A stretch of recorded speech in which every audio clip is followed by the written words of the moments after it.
The following program is a special presentation of the Big Ten Network, produced in association with Purdue University. Hi, I'm Pat Rochon. I teach here at Purdue University. I'd like you to meet two young men who are as interesting as the films they create. I'd like you to meet the producers of Black Purdue.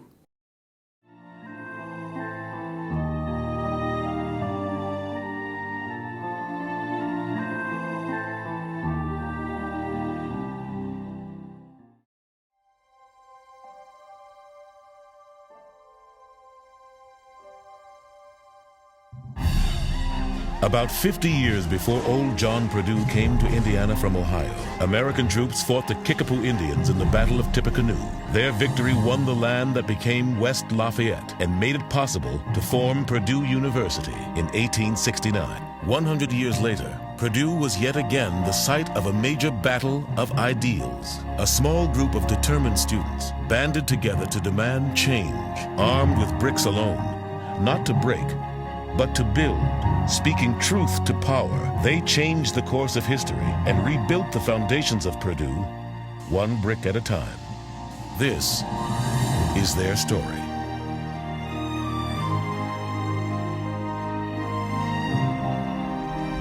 If you've ever been the only one of your kind, maybe it was your gender, from where you came, or your race, that gave you the painful feeling of isolation, the Black Purdue experience grows out of that feeling. And so it goes that in the beginning, there was only one.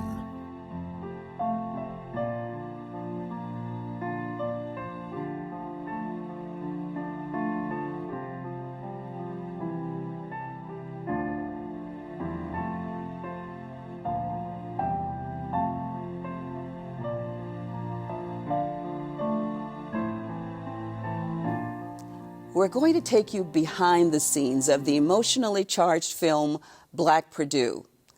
I'm sitting here with the two filmmakers who brought this to the silver screen and DVDs everywhere. We have Jamar White and to Derek Fordjour. Welcome, and I'd like to find out why you did this film. Right. First of all, thank you for having us here. We created this film to tell the story of the Black movement throughout Purdue's history, and taking you through the ups and the downs of the Black student population and how it manifested to a point where we have a Black cultural center at Purdue, and things are really looking up. One of the most poignant sections of the film is the scene where you have the students doing the protest march, and they're bringing one brick at a time over in front of the administration building. Yeah. Can you talk about how you put that together? The student protests, and there were two, but you're making reference to the most. I guess it was the first time in Purdue history when any student population made a public protest of an activist nature. And so I think it was significant for Purdue in general. I think before then, everybody sort of followed the program to a great extent, Black students and white students. But it was the first time in Purdue history that that particular student population had staged a protest. So all the students conspired for several weeks on how they could create a more inclusive Purdue. And they actually started by trying to talk to faculty, and they invited faculty to meetings. So their first choice was not to stage a protest. They tried to invite faculty members, and it never went well. And I think they just took a page out of what was happening around the country at several other campuses, and they staged a protest. And at the time, there were a few different campus protests in different universities, and a lot of those were violent. You know, people, the kids taking over the student union with guns and things of that nature. They wanted to take a different route, but they wanted to have that same potent symbolism. So the bricks and the fire next time sign meant that we want to build a new beginning and rebuild the structure of Purdue and how they relate to their minority student population. But if we can't get it through peaceful means, the fire next time. You know, the same way that brick can build, it can also be used to break. And I think they use poetic means. I mean, Fire Next Time came from James Baldwin because the leaders of the movement, Homer LaRue and Linda Jo Mitchell, were really intellectuals. And Linda Jo Mitchell understood metaphor. So without the show of force, which I think is also typical of Indiana, and there is sort of a politeness that sort of exudes from all communication, they decided to let the symbol itself communicate. I mean, I think they understood the weight of 100 African-American students, you know, stone-faced in a line in the middle of the day. I mean, they understood what that meant, the currency that carried. But I think the symbol was very intentional and not arbitrary by any means. Very powerful. Just 1 month after the assassination of Dr. King, the students emerged with their own nonviolent plan. Advised by Marine veteran Bob Jones and 2 visionary leaders, sophomore Homer LaRue and junior Linda Jo Mitchell. It was an overcast May morning in 1968. 129 students armed with a list of 9 demands assembled at the steps of the administration building.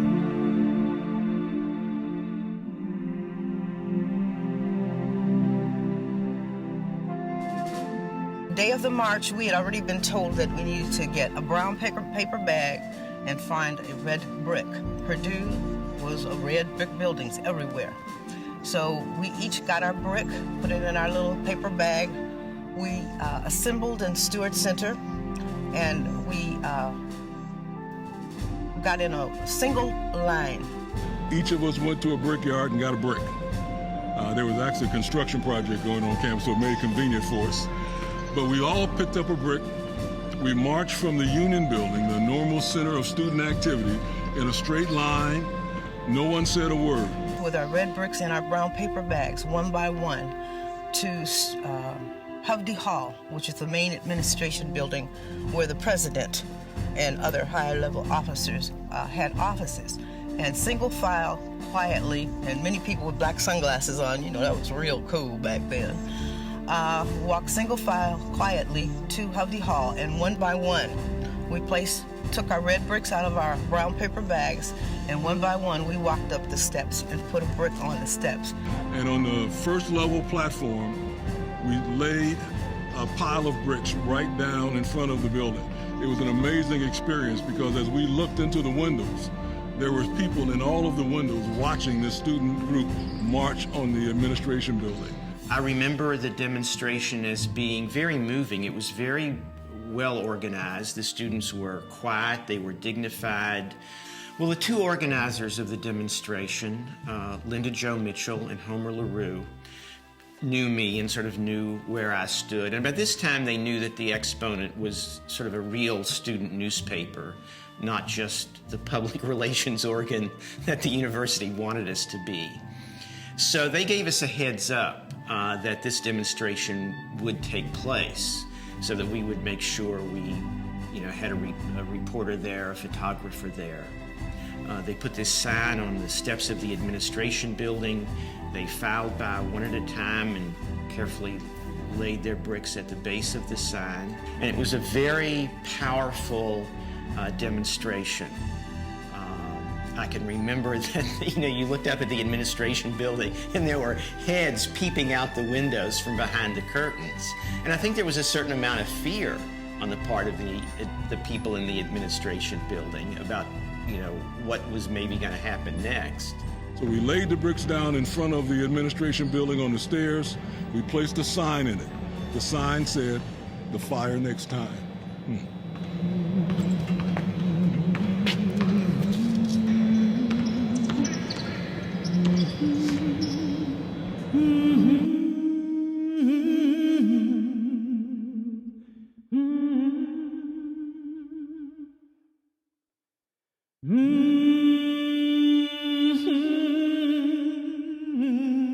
When you were doing the interviews, did you get a sense that they were discouraged when 1 year later there wasn't much that had been accomplished? Right.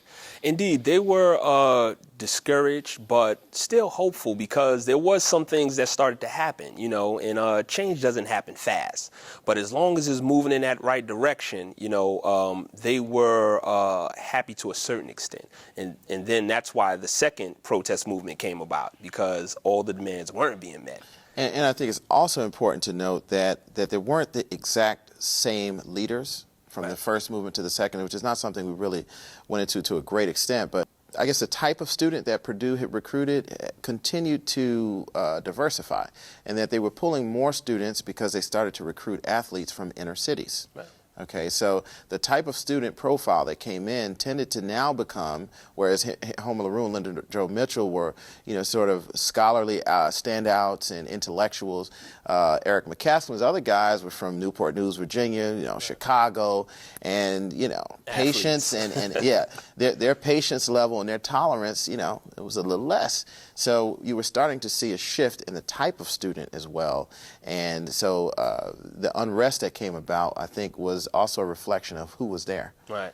And that second group called for a Black cultural center. You know, we want a place that we can call our own on campus. Right. And I thought that was powerful.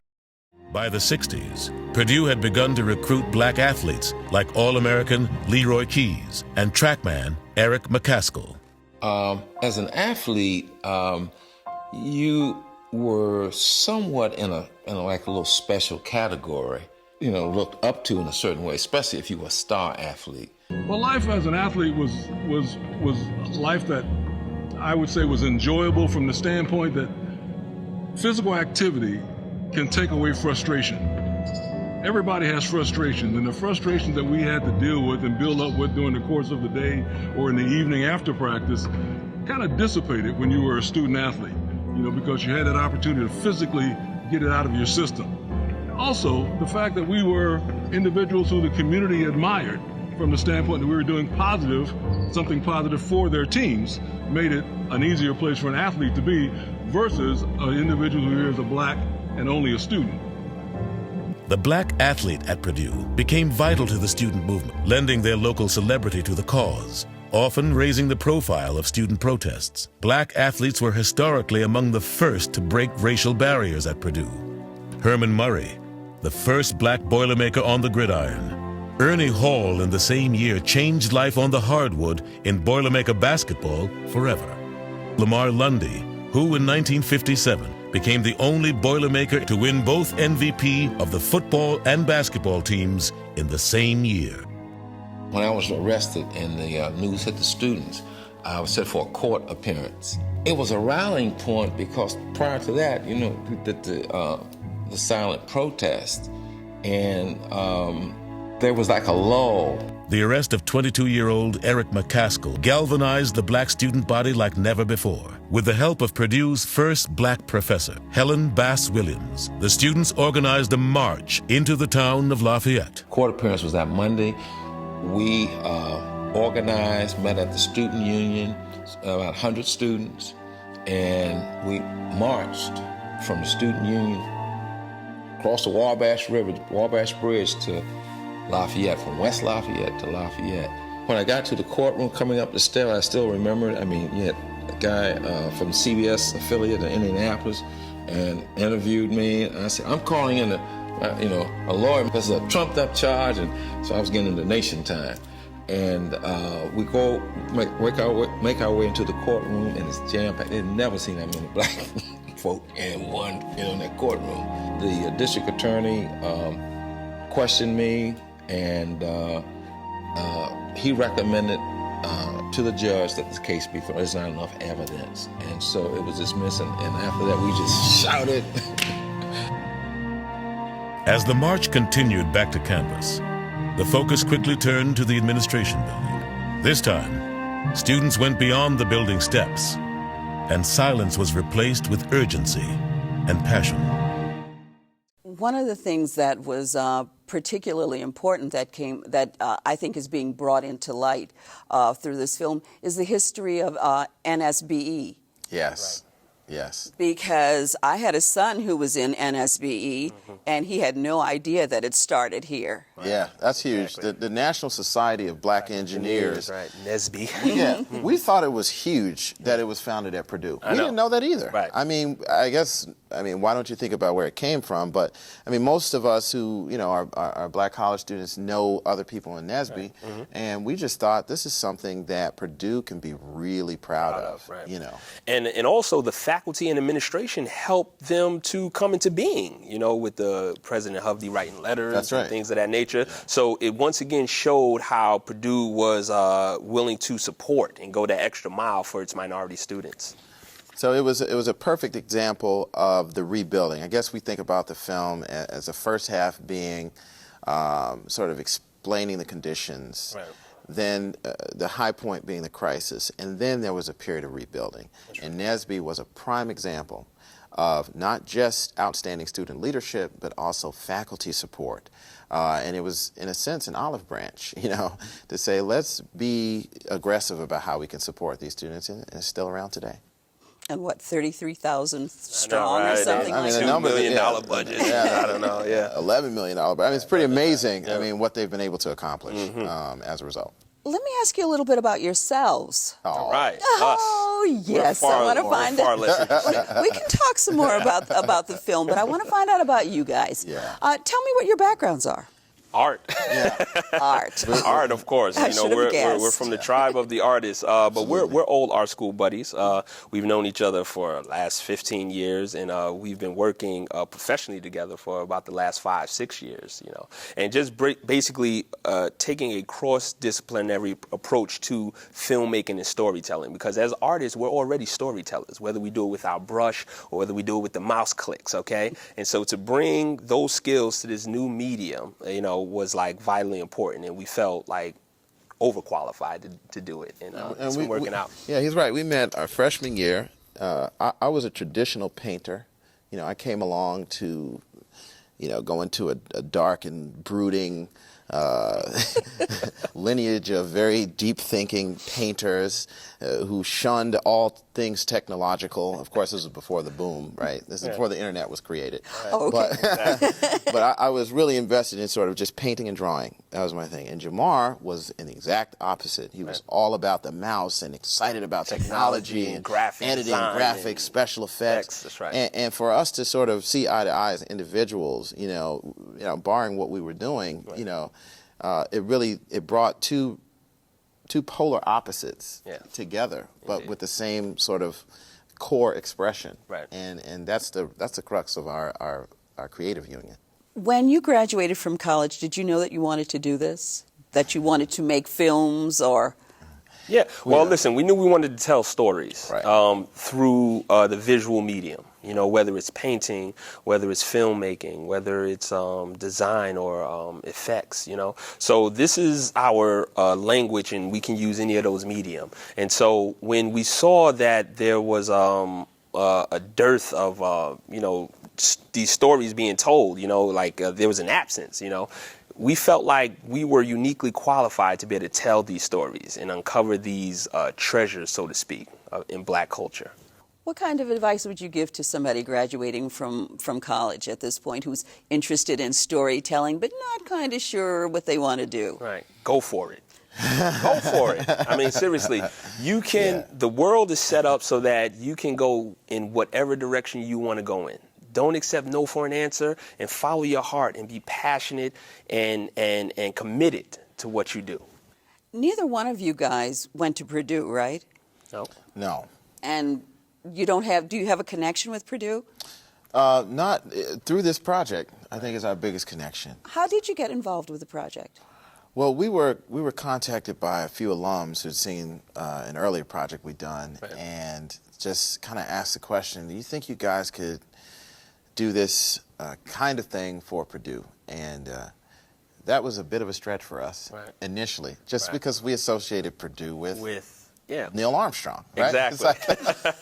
Oh, okay. And Black Purdue, we're just like, Purdue, it's associated with like, whiteness, and so we're just like, okay, what's the story? And they were just like, well, we're not exactly sure, but, we want to put you on the case.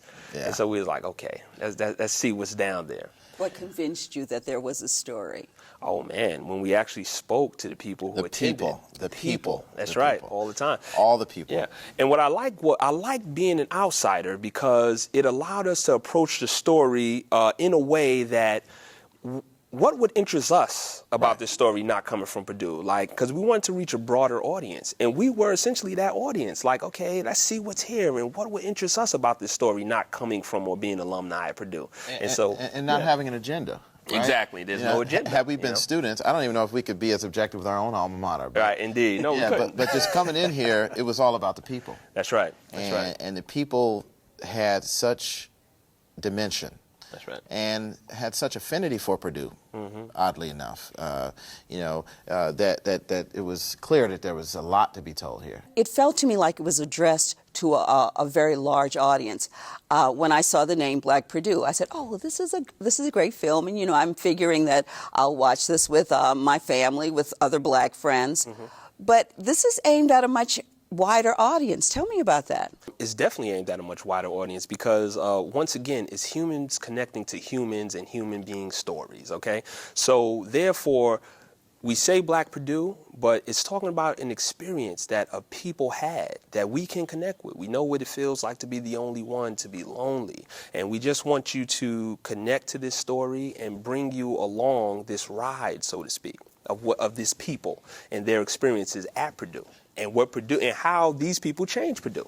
And what is the purpose, right? What is the point? Why would we even take this journey? And if it's a conversation, of Black people to Black people, that's limited.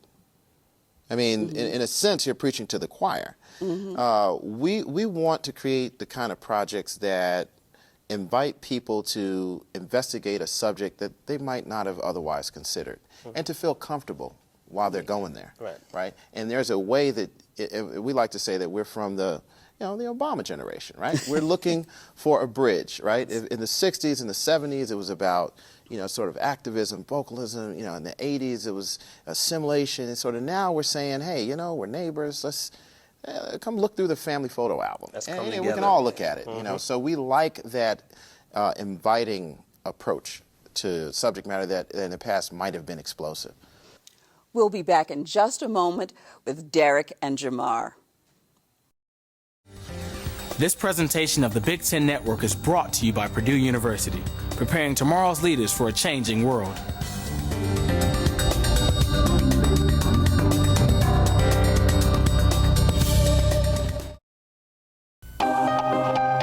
When Purdue students arrive on campus, they're beginning much more than a 4-year education. They're embarking on a journey of discoveries that will change their lives and the world. At Purdue, students learn to advance science, business, and global thinking to deliver solutions for the cultural, political, and economic challenges facing people across the globe. At Purdue, we are preparing tomorrow's leaders to deliver solutions for our changing world.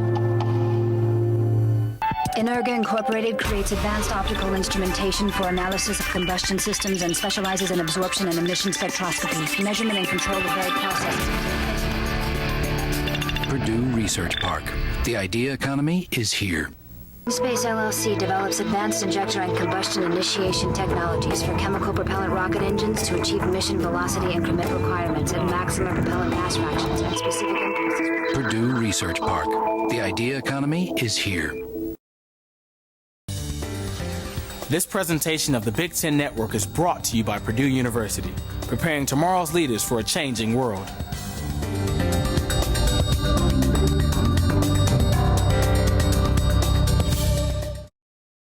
I wanted to ask you guys a little bit about the way you created those moments in the film where there was no dialogue, where you had music, but you had pictures. What made you decide to go without somebody saying something? I'll tell you. Jamar had seen a movie, because he said he's movies and TV, right? Oh, yes. He's our media research. Right. And he came with this idea, and he said, man, I just saw this film, and the first 10 minutes, there was no dialogue. Right. And he was just insistent that this is a wonderful way, and I'll tell you the political side, and he can give you some of the particulars about how he did it, but politically, right, it's been hard for people to talk about race. Mm-hmm. I mean, let's be frank. We didn't want to come in here and lambast the institution. Right. Create an angry race but piece. we also did not want to dishonor what was a real situation. Right. So politically, this worked well as a way of allowing the intelligence of the viewer to make associations that we didn't have to articulate verbally. Yes, indeed.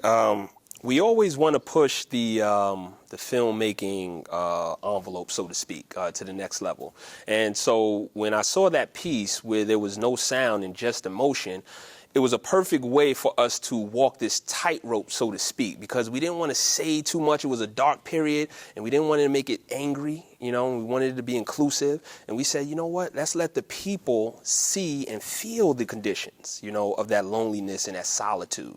And I think that'll come off much better than us creating some words to say, oh, they were this, they were that. Let's just go through the pictures and let's feel it. And that was one of the moments where the score really mattered. Yeah. We needed it. We wanted a pregnant score, right. Full of, so watching the pictures alone, I don't think would necessarily give you the cues. Not at all. But listening to the tone, it felt like Brahms or, a mournful score. Right. Then, you start to emote, around this, like, oh, there's something here. So that's where it came from. I thought that it was very effective with the stills, but I think it was most effective when you had Roger Blaylock on and when you had Nicholas Hood. Right. Those moments at the end were so poignant. Mm-hmm. It was amazing because it seemed like you were saying more. Exactly.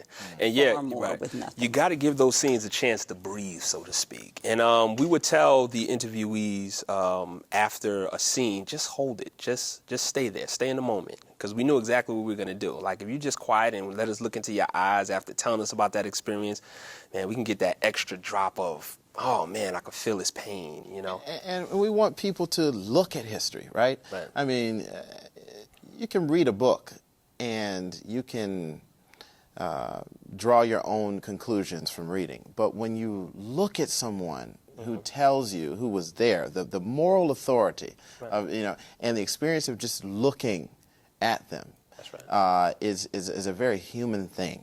And we think, sort of the eyes are the soul to the spirit, and sort of just, Exactly. So tempo is something that we also think about. Mm-hmm. Pacing, what is the timing? And what does that say? I mean, think about it. Television, you watch some things, move you along, get you ready to act. Some things are more reflective. And the tempo we wanted to strike here was one that would allow, as Jamar says, that sort of breathing period to say, like, let me look at this person. That's right. And, so it was all an attempt to evoke sort of the emotion. And to mimic what you naturally do in conversation. Exactly. When someone's talking to you, you're looking at them. You're looking That's at different things about them. You're feeling their eyes and the way their We're mouth doing is it now. moving. We're doing it now. Exactly. We're having a conversation. Right. And so you want the filmmaking style to be organic, and you want to connect. You want the audience to connect with your subject in that way. So you want to mimic what they would normally do. Mm-hmm. And after someone's finished talking, you're just kind of like, oh, I see. That's right. Yeah.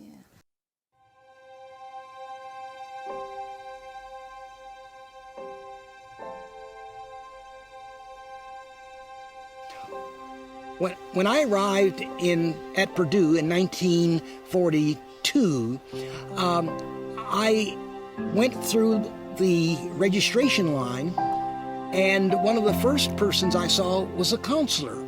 He took one look at me and said, "You don't belong at Purdue. You're not college material." Being black at Purdue, we were just on the edge of everything.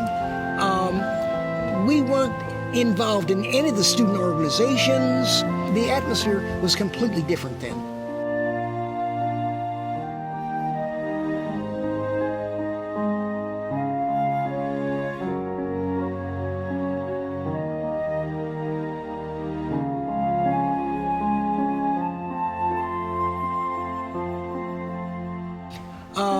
we could not live in West Lafayette,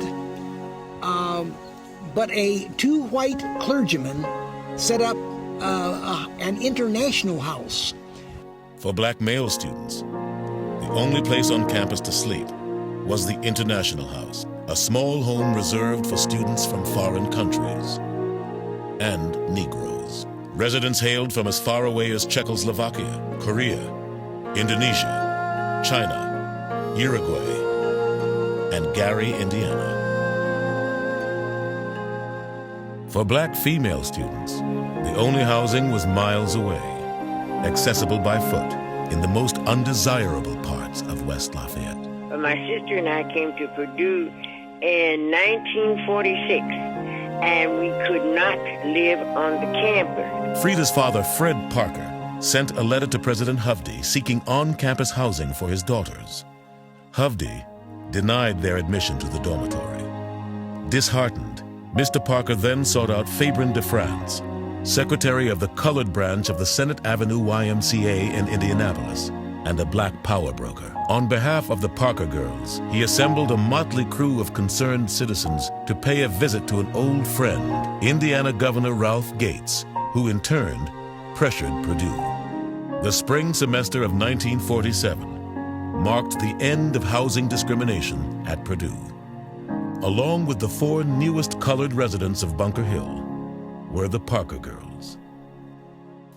The Student Union building had a barber shop, but they would not cut Negro students' hair there. So the late Judge A. Aloysius Higginbotham and I went to the president, and we protested to him that we wanted to get our haircuts in West Lafayette. In order to get a haircut, black male students would drive an hour south of Purdue in order to find a local colored barbershop in Indianapolis. And he listened to us very patiently. Then he said, well, we'll put a pair of hair clippers in the Service and Stores building, and you can check them out and cut your hair. So that was such a slap in the face that Leon Higginbotham, who became a federal judge, a legal scholar, went on to Oberlin to finish his education.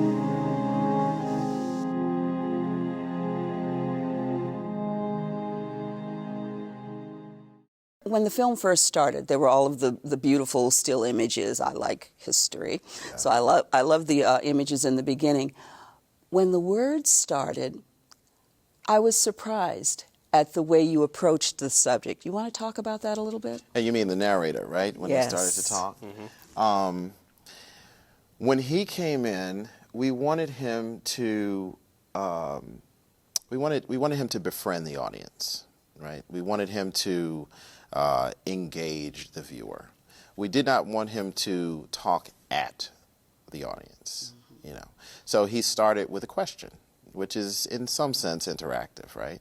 It invites your participation. We all have kids and we watch them sort of, you know, what do you think? Touch one, and they kind of respond. But somewhere along the line, adults become too, you know, sophisticated for that. But we knew that by starting with a question, there would be, you know, sort of a dialogue, you know, with the narrator. So we wanted him to befriend the audience sort of with a question. And so when he came along, he was your guide. And I think that's what we call him. Yeah, right? indeed. Like the VO is your guide. He's on the side of the audience, and he's ushering you through this piece in history. You know, so you want to introduce him to the audience, like, "Hey, this is me." You know, you didn't want it to be too jarring. Like, "Okay, now we're going to start." You know, so I think the way we handled it was like perfectly, and it gave you that that gradated introduction into the VO in your guide, so to speak, through the story and history. We don't like necessarily third person, you know. And in 1949, right, yeah. There's nothing wrong with that. Right, no, but it's a different approach. Remember, this is also African-American material. We're black folks, in case you couldn't tell, and we sort of try and mimic the feeling you get at a coffee table, at a kitchen table, you know, talking to your grandmother, talking to grandma, yep. or this. She never comes in and says, in 1869, you know. Right. So it's sort of like how a conversation starts. Do you remember such and such? Like, Right. yeah, I know that. You know, that's it. What was the budget like for this film? It was a modest, small six-figure budget. And anybody in production knows it's very small. Right? Yes, if you can say it in six figures. Yeah, definitely. But on the timeline was even worse. Yeah, so it's a small timeline, small budget. Tell me about the timeline. 6 to 9 months. Okay. We had to put this thing together, you know. So we had to go from research to post-production, pre-production, you know, and have it all done and ready to show, you know, for homecoming. Yeah, that's right. So but what's great is with a small budget, you know, invention, right? Creativity becomes important. There were a lot of things. I mean, we wanted to do a reenactment of some scenes, but it forces us to get creative. And some of the things you were talking about, as far as not using narration at certain parts and using music instead, these are creative solutions around sort of working on a tight budget. But that's what we specialize in. We want to say we can stretch a dime. That's right. Right? Sounds great to me. High production value, low budget. That's right. You guys used Keith David. Now he has the voice. Right. How did you work that out? How did you get in touch with him? How did you figure out how to get him for it? Right, exactly. Well, Keith David, who is the voice of the Navy, when we heard his voice, we were just like, we got to have this guy, you know. And so, you know, I put my my star power relations guy on it, Derek Fordjour, and he went to work calling people, and he got a hold of Keith for us. Yeah, Keith is, I mean, the truth is, I'm married to a Broadway actor, so it brings us both into a world of Broadway talent that we normally wouldn't even think about. And, you know, some of those relationships and things that we've been able to see helps us consider a completely different audience. But for us, it started with the piece. What did the piece need? Who would the voice be? What would their function be? Does it make sense to be older? Younger, male, female, serene, aggressive? Will we have multiple voices?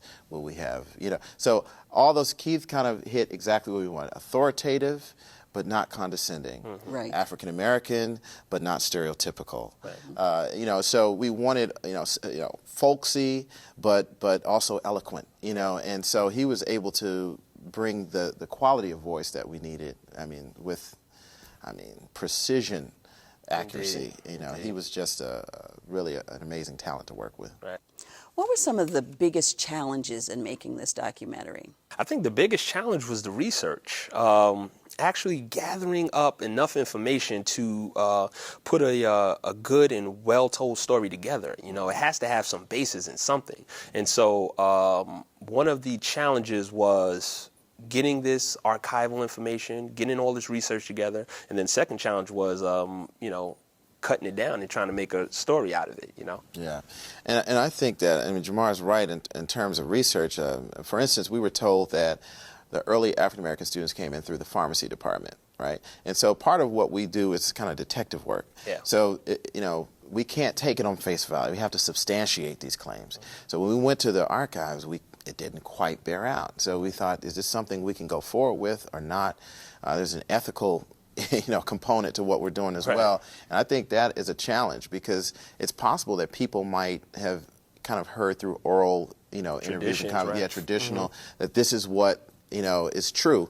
And our job is to, in a sense, demystify and to substantiate, you know, these kinds of claims. That can be tough. Yeah. So I think from a challenging standpoint, we were going to leave some stuff out, but you got to leave in the good stuff. One of the things that I was most impressed by was the use of the very simple graphics that said the year, the population on the campus, and the black population. Right. Right.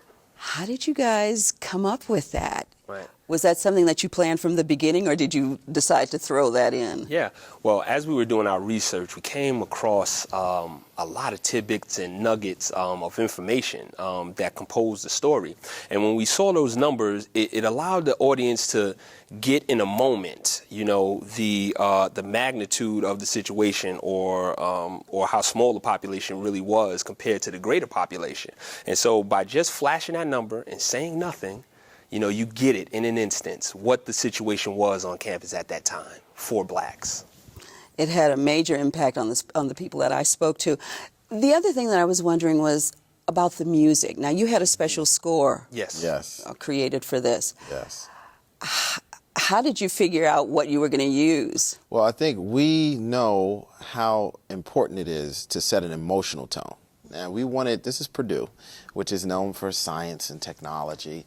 We really wanted to drum up the emotion. We wanted people to feel. Right. So, dropping in music is easy, but finding someone that understood the emotional tenor of each scene was very important to us. So we looked at several composers and came up with a guy we both love. Yeah. James Schaefer was very talented. Yep. Out of Rancho Cucamonga. I just like to say that. Rancho California. Cucamonga. But James is a smart guy and we're very particular about how scenes are scored. Right. We wanted someone who could really get our direction, and he was great with that. But that is something we found to be important for the emotional driver to the story.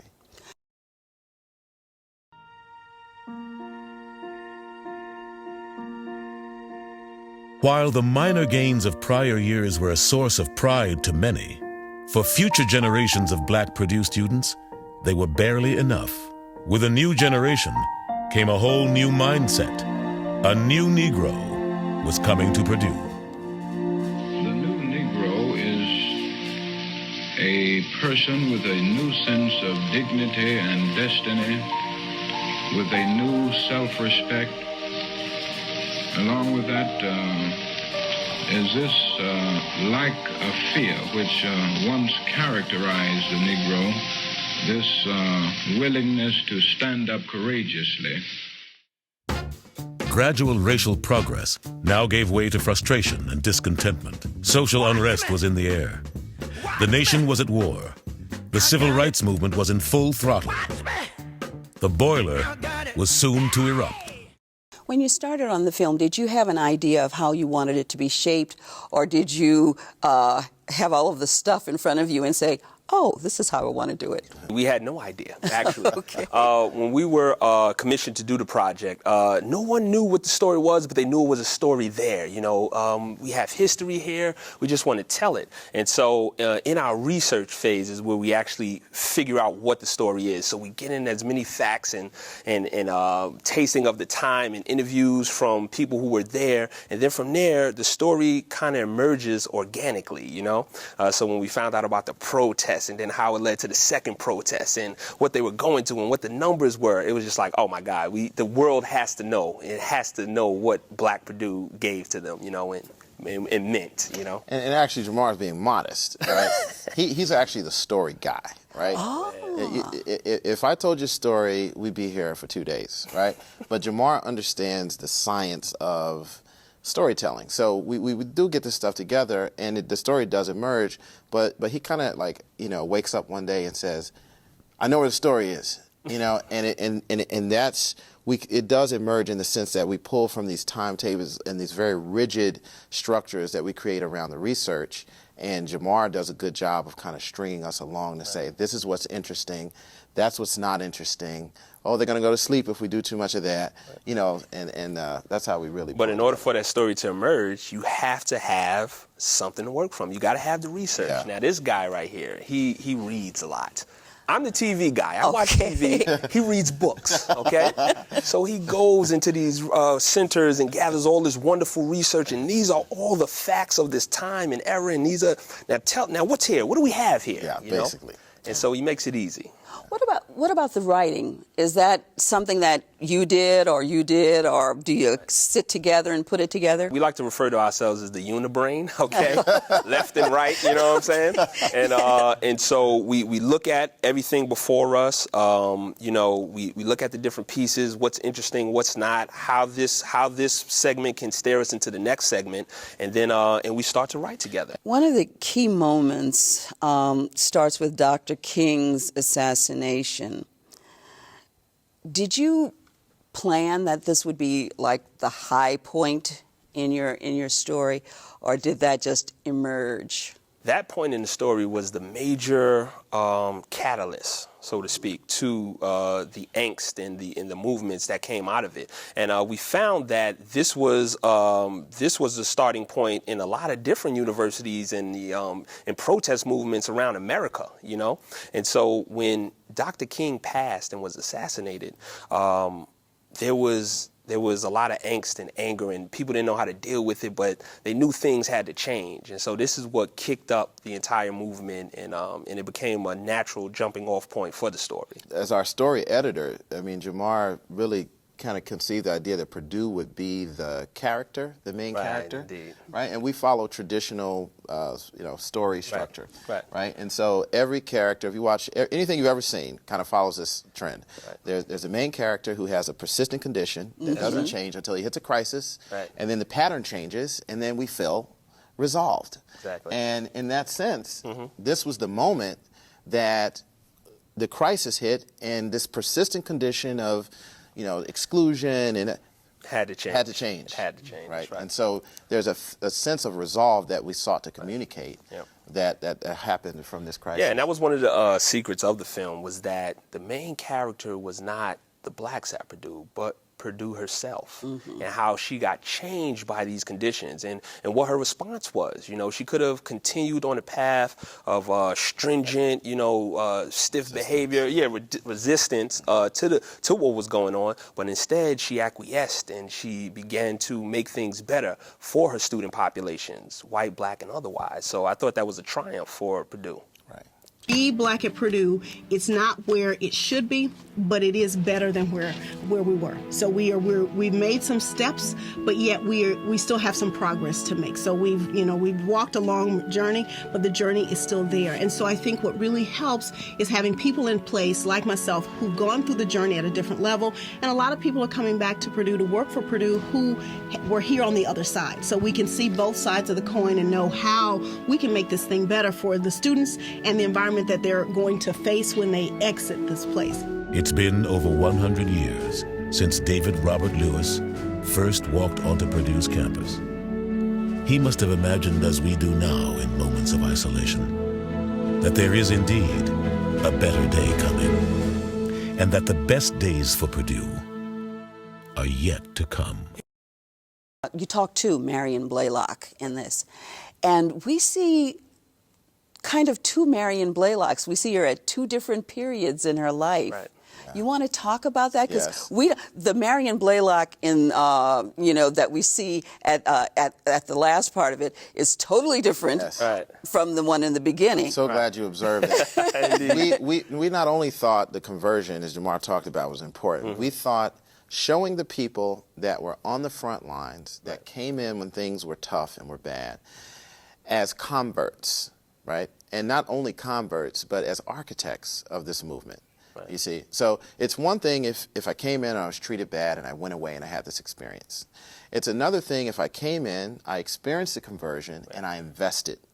And not only did I invest, but I stayed around to build. That's right. And then ultimately, I was appreciated. Right? Yeah. I mean, these are the people who were in the protests, who were going up against the structure, the man, the structure that was there. And then they got converted to becoming faculty members and now changing the system and bringing other young black people into the fold. So that, once again, it's a testament to Purdue and how she changed these situations, In 1974, the engineering department gave birth to the Minority Engineering Program and appointed an enterprising young Purdue alumna to head the program, Marion Blaylock.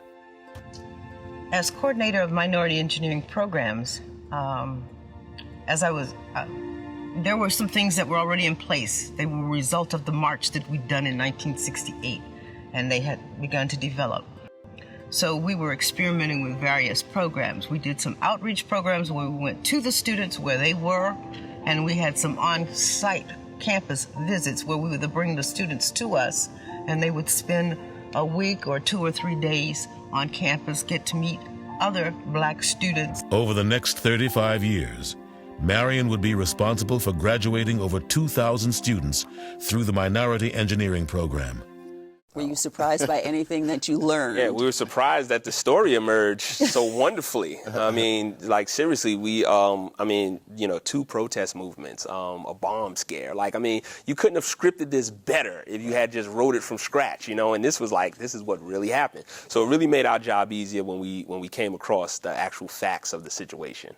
But there were also surprises in the research to learn about Indiana African-American history in the state of Indiana. Right. I mean, I'm from Tennessee originally. And I'm a New Yorker, so coming down here, I was just like, what are we going to find? Yeah, Indiana, I mean, who knew? But, I mean, so much that came out of Indianapolis and Crispus Attucks and some of the people we learned about, Fabre de France and Madam C.J. Walker, and the connections to Purdue. And so there were surprises there during the making of it. One of the pioneers, Paul Parks, passed away. Mm-hmm. But he had given us some amazing oral interviews before that, that even brought Thurgood Marshall to West Lafayette. Unfortunately, we lost him, but that was another surprise. So I think there were a lot of surprises. Right. It comes along with production, man. This is what happens.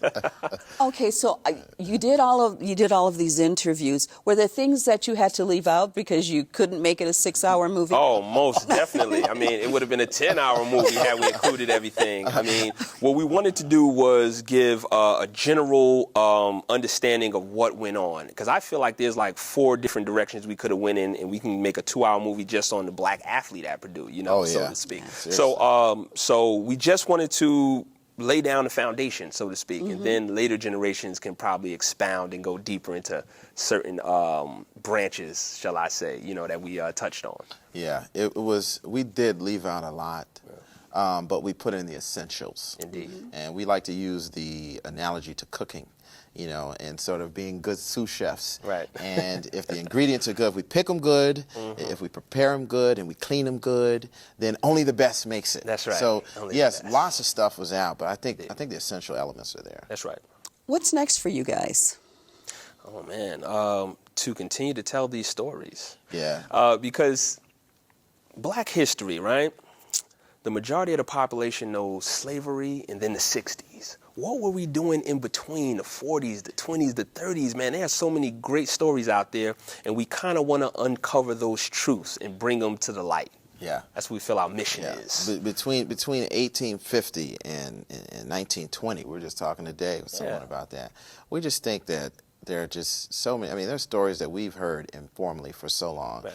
But we want to partner with institutions, and like we say, we like to bring Hollywood to the little man, right? And so far, unless some Hollywood big shot likes it and spends $30 million to make it, or it's a symposium on Sunday afternoon with 15 people in the audience, what's in between? Exactly. So we seek to fill that gap, and we talk to some really interesting people. We have lots of great projects that we can't talk about until they have a green light. Right. But people are really sort of catching on to this. We even found one of the researchers on this project, Martha Biondi, is writing a book on all the student protests of the 60s. 60s, right. And she says over 500 of these things happened. Right. And during the course of this project, we learned about University of Wisconsin, Duke, Cornell, Yale. I mean, it goes on. So the stories are there. Exactly. We just want to position ourselves to be able to tell them with care, with authenticity, with an agenda to build, and to bring a sensitivity to that space that we think is pretty dark. Yeah. So you see history kind of as your niche. That would be the Absolutely. thread running through all of your work? Big time. That's right. Yeah. But history, everything is history, right? Mm-hmm. What we said 10 minutes ago was history, right? Right. So in a sense, history is sort of it's our lens, but it's broad. I mean, there are no limits there as far as we see. If you were going to do a sequel to this, what do you think would be the next step? What's your challenge to the next filmmaker? I think if we had a lifetime, we'd like to go to every campus and tell their particular story. These days, people are battling with diversity and how do we retain and recruit. Our thing is just tell your story. Right. I mean, just tell them what's happened. And that's interesting. As college students, we never knew much about the students that came before us. Right. I mean, if you didn't have a statue or leave a scholarship, or you didn't still come around, I mean, we could have been the first black students there. Right. So it's about telling the institutional memory and the history of a place to say, yeah, you guys have been here, maybe in larger numbers over time, but you've been here. We think that's an important story to tell. What's the message that you'd like people to take away from this? Triumph of the human spirit. human beings are wonderful people. You know, not that I know any other type of life forms, but but you know, in general, we're able to get through much more than we give ourselves credit for. Right. And so this story should be taken as an inspiration and a hope that if these people were able to do it, you can certainly battle your everyday challenges in life and overcome. It is about hope. You know, we show Reverend Nicholas Hood, who's a phenomenal man at the beginning, who came to Purdue in the 40s when it was very tough. And he kind of goes away when we talk about that period. But in the very end, during this triumphant score, he returns with the statement of declaration, I am Purdue. And to me, that's just hopeful. That's right? He didn't just sort of wither away, but to still stand and affirm speaks to what Jamar talked about, and that is the human spirit can indeed forgive, can persevere, can evolve, right? And so those dramatic themes that are innately human qualities, are what we want to extract. Can you tell me if there's somebody that stood out in your mind, somebody who was particularly outstanding and left an impression on you? But there was the gentleman we spoke to named Paul Parks, who started Purdue in 41 and graduated in 49. And in between, he went to the war, right? So he came at Purdue when he could not get a haircut there. He could not live on campus.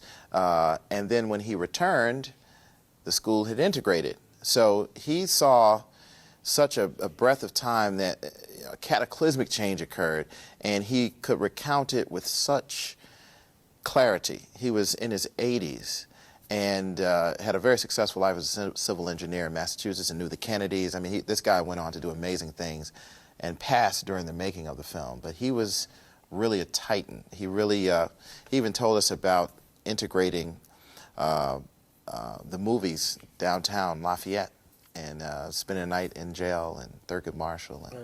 And the Reverend Duke McCaskill, okay, he really made an impression on myself because this was a plain-spoken kid from Chicago, right? No, from Newport News. Virginia, exactly. And what was amazing about his story, this was a regular inner-city kid, right, who was thrusted into these circumstances of, the feds coming in, the bomb scare, and then to change that negative energy into a positive-type protest and lead the other kids, so they're 19, 20 years old, to lead them into that second protest that got the Black Cultural Center bill was amazing to me. So this guy right here, he really stuck in my heart. What kind of advice would you give to somebody graduating from college at this point who's interested in storytelling but not kind of sure what they want to do? Right. Go for it. Go for it. I mean, seriously, you can, the world is set up so that you can go in whatever direction you want to go in.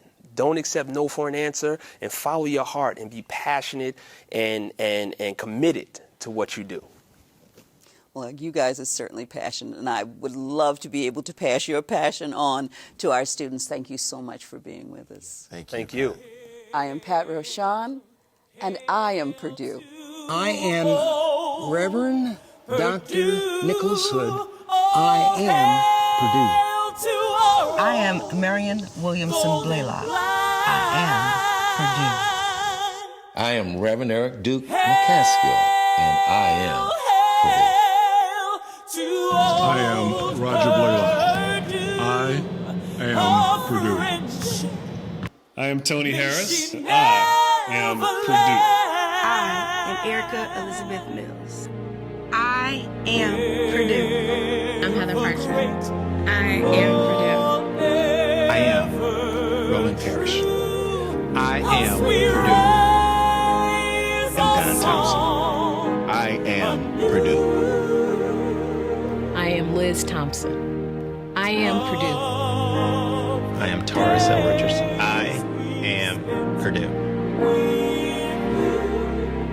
All hail our own Purdue. The preceding program was produced by Purdue University in association with the Big Ten Network.